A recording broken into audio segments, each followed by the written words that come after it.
মিথ্যা তথ্য দিয়ে বিশ্ব স্বাস্থ্য সংস্থায় চাকরি এবং সূচনা ফাউন্ডেশনের নামে চাপ প্রয়োগ করে 20টি ব্যাংক থেকে 33 কোটি টাকা আত্মসাতের অভিযোগে সাবেক প্রধানমন্ত্রী শেখ হাসিনার মেয়ে এবং বিশ্ব স্বাস্থ্য সংস্থায় দক্ষিণ পূর্ব এশিয়ার আঞ্চলিক পরিচালক সাইমা ওয়াজেদ পুতুলের বিরুদ্ধে দুটি মামলা দায়ের করেছে দুর্নীতি দমন কমিশন।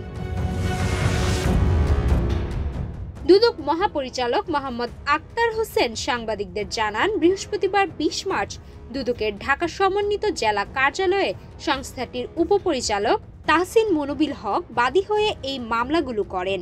প্রথম মামলায় বলা হয়েছে, সাইমা ওয়াজেদ পুতুল ক্ষমতার অপব্যবহার করে 20টি ব্যাংক থেকে 33 কোটি টাকা আত্মসাৎ করেছেন। এই টাকা তিনি সূচনা ফাউন্ডেশনের নামে চাপ প্রয়োগ করে আদায় করেছেন। দ্বিতীয় মামলায় বলা হয়, পুতুল জীবন বৃত্তান্তে ভুয়া যোগ্যতা দেখিয়ে বিশ্ব স্বাস্থ্য সংস্থার দক্ষিণ পূর্ব এশিয়ার আঞ্চলিক পরিচালক পদে নিয়োগ লাভ করেছেন। তিনি নিজেকে বঙ্গবন্ধু শেখ মুজিব মেডিকেল বিশ্ববিদ্যালয়ে শিক্ষকতা বা শিক্ষা ম্যানুয়াল তৈরি বিষয়ে কার্যক্রমে অংশগ্রহণকারী হিসেবে দাবি করলেও এই কাজের সঙ্গে কোনো সম্পর্ক ছিল না। এই মিথ্যা তথ্য প্রদান করে তিনি পদটি লাভ করেন। এছাড়া এর আগে 4 মার্চ সাইমা ওয়াজেদ পুতুলের সূচনা ফাউন্ডেশনের 14টি ব্যাংক হিসাব অবরুদ্ধ করার আদেশ দেন আদালত। এসব হিসেবের মোট 48 কোটি 35 লাখ টাকা রয়েছে।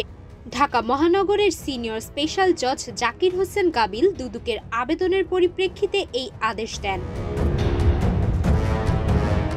দুদক অভিযোগ করেছেন, সাইমা ওয়াজেদ পুতুল এবং তার মা শেখ হাসিনার যোগসাজশে বিশ্ব স্বাস্থ্য সংস্থায় নীতিমালা লঙ্ঘন করে শত শত কোটি টাকা উপার্জন করেছেন, যা পরে বিদেশে পাচার করা হয়েছে।